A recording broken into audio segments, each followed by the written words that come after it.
私の前の静けさ。売ってくれるなんてする？嵐の前の静けさ。今から花火が打ち上げる。いろいろお気遣いありがとう。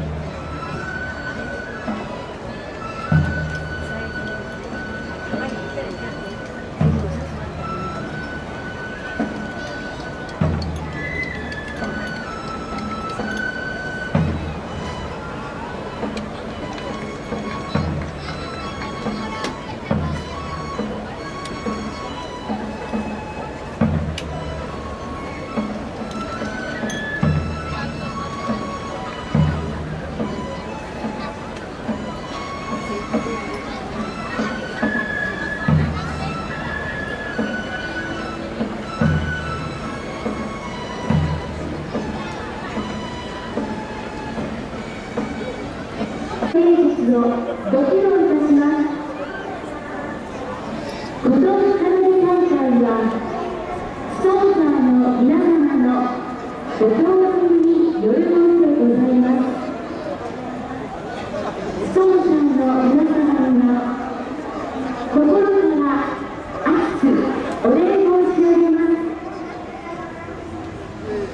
それではただいまより明日への希望とともにそれぞれの花を大きく咲かせることができる時代でありたいという願いを込めた新年号令和を祝う第72回北川崎観光祭大花火大会の幕開けでございます。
打ち上げ連発、地域とともに142年、西日本新聞社の提供でございます。